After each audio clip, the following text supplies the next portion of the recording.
जाने माने रईस हीराचंद और उनकी पत्नी सुजाता की चमचमाती महंगी कार बंगाल की एक पुरानी बस्ती की सुनसान गली में एक बेरौनक से पुराने मकान के बाहर आकर रुकती है।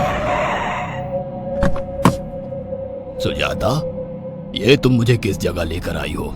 ये तो कोई गरीबों की बस्ती लगती है, यहाँ ऐसा क्या है? हीराचंद के कुछ भी समझ में नहीं आ रहा था कि सुजाता उसे ऐसी अजीब सी जगह क्यों लाई है, जिस मकान में दिन में भी अंधेरा दिख रहा था और धुआं उठ रहा था। आप मेरे साथ अंदर चलिए, सब समझ जाएंगे। यहाँ हमारी हर समस्या का समाधान मिलेगा। सुजाता और हीराचंद आशंकित कदमों से उस मकान में दाखिल होते हैं। तभी उन्हें किसी महिला की बाहरी आवाज सुनाई पड़ती है। चले आओ, चले आओ। हीराचंद ने देखा कि उस मकान के अंदर अंधेरा था। अचानक हीराचंद की निगाह एक कमरे की ओर पड़ी, जिसके अंदर हल्की हल्की सी रोशनी आ रही थी और उस कमरे के अंदर से धुआं उठ रहा था। शायद उस कमरे के अंदर आग जल रही थी।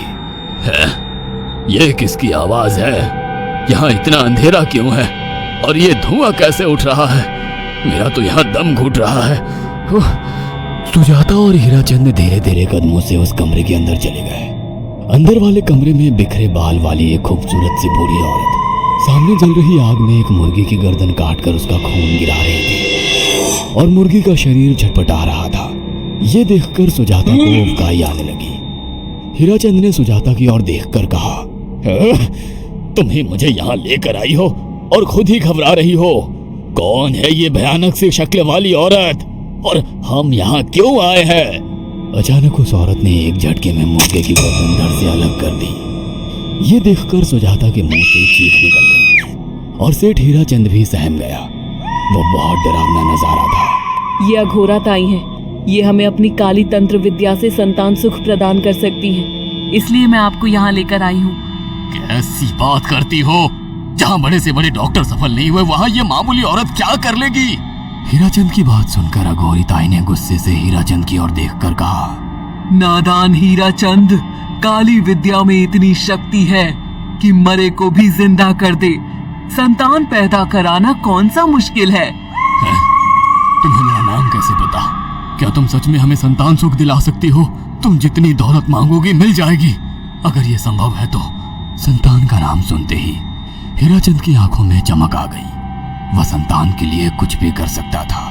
तुम लोगों को मुझे एक नवजात शिशु लाकर देना होगा। मैं उस शिशु की बलि चढ़ा दूंगी और फिर वही शिशु तुम्हारे घर में फिर से जन्म लेगा। नवजात शिशु की बलि का नाम सुनते ही सुजाता और हरिचंद डर के मारे सिहर गए, पर उनकी आंखों में उनकी संतान का सपना ज्यादा बड़ा था। वो सब करने को तैयार थे।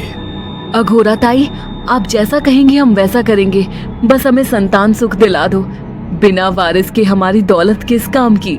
संतान सुख के लिए अंधे हो चुके सुजाता और हरिचंद अपनी नौकरानी शीला से एक नवजात बच्ची चोरी करवा के अघोरी ताई को दे देते हैं।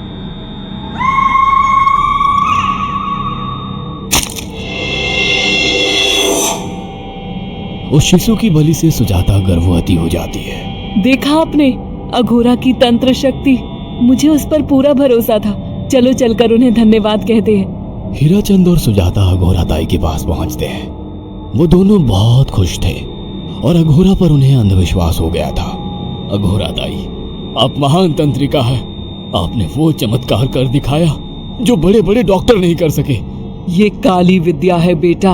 अगर तुम दोनों चाहो तो मैं इस विद्या से तुम दोनों को हमेशा के लिए जवान बना सकती हूँ। क्या सच में ऐसा संभव है? हाँ बिल्कुल, पर इसके लिए तुम्हें जवान लड़के और लड़कियों की बलि चढ़ानी होगी। तुम उन्हें यहाँ तक लाओ, बाकी मैं देख लूंगी। जवान रहने की लालच में अंधे सुजाता और हरिचंद एक अनाथ आश्रमों से हर रोज एक लड़की या लड़के को गोद लेने के बहाने अघोरी के पास बलि चढ़ाने ले जाने लगे।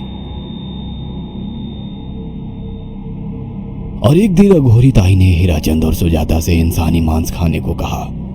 पूरी तरह से इंसान से हैवान बन चुके अब वो दोनों इंसानी मांस खाने के लिए तैयार भी हो गए।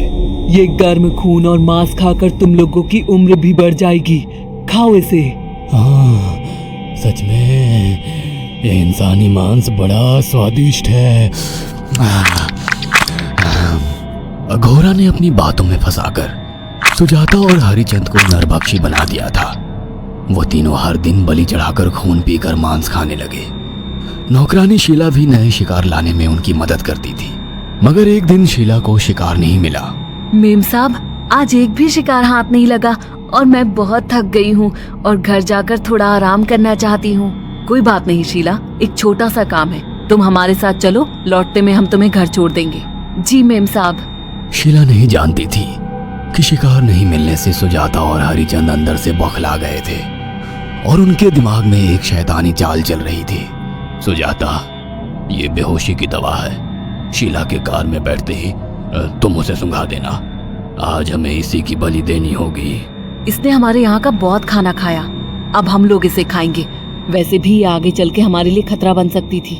कार में बैठते ही सुजाता शीला को बेहोश कर देती है और वो लोग सीधे अघोरी ताई के यहाँ पहुंच जाते हैं, जहाँ अघोरी ताई शीला की बलि चढ़ा देती है और तीनों मिलकर उसे नोच कर खाते हैं। अघोरी ताई, हमको बलि चढ़ाते हुए पूरा 1 साल हो गया है। हमारा बेटा भी साल भर का हो चुका है। अब और कितनी बलि देनी होगी?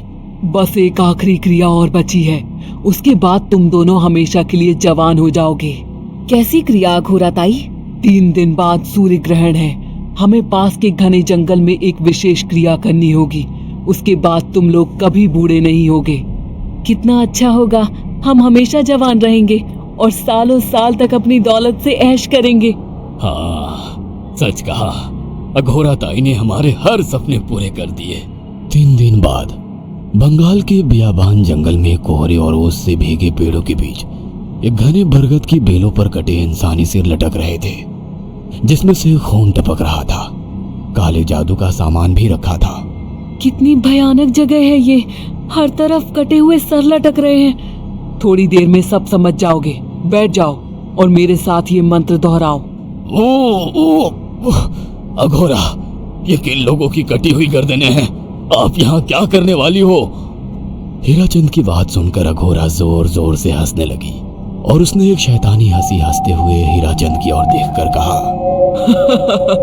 तुम जैसे ही लोगों ने अपनी इच्छाओं को पूरा करने के लिए इन लोगों की बलि चढ़वाई है और फायदा उठाया है।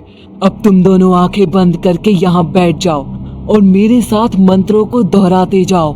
अघोरा ने सुजाता और हरिचंद को वशीकरण मंत्र और काले जादू के इस्तेमाल से सम्मोहित कर दिया और देखते ही देखते वो एक भयानक डायन में बदल गई और चीखती हुई बोली, अब मैं तुम दोनों की बलि चढ़ाकर अमर हो जाऊंगी, क्योंकि तुम लोगों ने 100 लोगों की बलि का खून पिया है।